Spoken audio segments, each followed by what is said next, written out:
applied for and have been offered 2 different jobs. Both are comparable office jobs and are close to your home. One of the jobs is in a smoke-free office and pays $5.25 an hour. The other job pays $6.25 an hour, but you will be breathing a lot of secondhand smoke. The question here is, which job would you take and why? So go ahead and write down your responses. Setting the stage simply means capturing the student's attention and piquing their interest in the lesson topic. They find out about the skill they are to learn and how their learning will be evaluated. Research shows that knowing these things in advance helps students more effectively focus their attention on learning the skill. Let's go ahead and talk a little bit about it. Yes, Isha.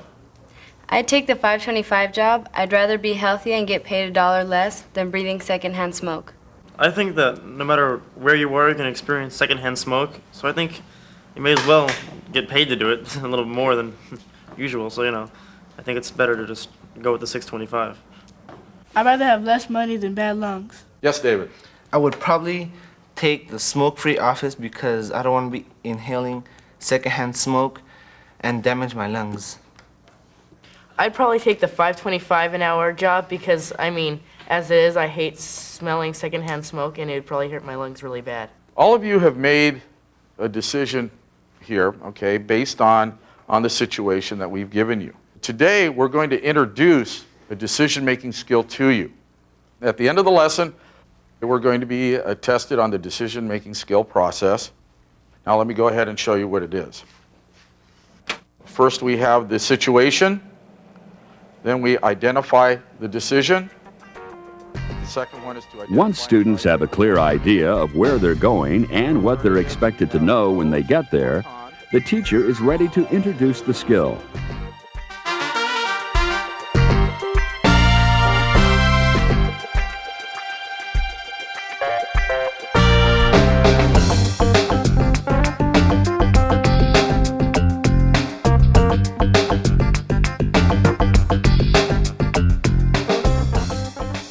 What is being sold? What is the product?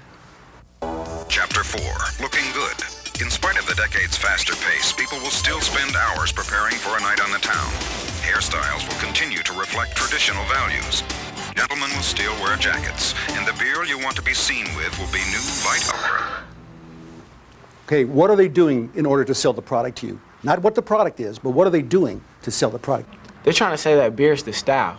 They're saying that by buying the beer that it's a tradition because they mentioned the guys wearing the jackets and having the traditional hairstyles. And what is happening is they're trying to influence us. They're trying to manipulate us so that we are going to believe the actual story and feel that we are better off if we use that product. Okay, what I want you to do is pass this ad out to each one in the group. Okay, your recorder now is going to help, and you're going to make a list of what you see in the picture. Example, there is a little Q on the bottom that the Surgeon General's report, that this could be injurious to your health. She looks happy. She looks proud of smoking. And then they have the like what's in the cigarettes in little bitty letters at the bottom, so you can't really see it. 2 packs of cigarettes, pink everywhere. Sassy? Yeah. She's pretty. Yeah, okay. Yeah. Be quite wealthy and beautiful. Yeah. Okay, if I may have your attention at this time, I'm going to ask the reporters to say a few things. What did you see in this picture? How about over here? What did you see? She's pretty, so you'll read the advertisement and it'll catch your eye. That's it. That's good. How about over here? What did you see in this picture? That Misty's lights and the Misty 120 box is matching her outfit, so it's saying it's like it's part of her accessories. I noticed that she had on nice jewelry and a big bright pink suit, so that'll catch your eye. How about over here? Greta, what did your group have to say? We said that the color pink was like, in a sense, like the color of innocence, whatever. They're trying to say that she's innocent. Yeah, I noticed that she got like the jewelry and the nice clothes, and they're trying to say successful people smoke, and I don't see it that way. Thank you, Chuck. You know, now that you sort of get the idea of what's in the picture, we're now going to go through and actually give you the steps of the skill. The first thing I want you to determine is, what is the story? The teacher's primary purpose in this part of the lesson is to clearly communicate the steps of the skill the students are about to learn.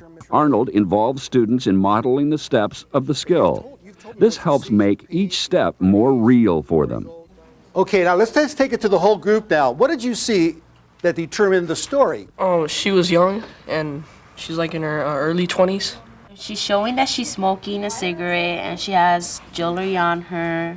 Okay, Beatrice, what did you see? Basically, what the whole paper is showing is just that if you smoke, you're gonna be misty and pretty and young and jewelry and a pink big hat. So it's just like trying to tell you that you're gonna be pretty and like misty. Okay, I'm going to take this now to the next step because this is real important. I want you now to find the hidden promise. You see what advertisers do? They sell you a dream, not the product. These are some examples of hidden promises. To be sexy, to be loved, having fun, being smart, all these, being athletic. Now what I want you to do is take a moment to discuss it amongst yourself and determine what is the hidden promise. Okay, we've just been through the steps of the skill. Now what is going to happen is tomorrow when we meet in class, we're going to be going through a guided practice. And each one of you will learn and do the skill individually. We'll just take Give and take, questioning, thinking, asking, and actively soliciting their ideas helps ensure a positive, active learning experience for students.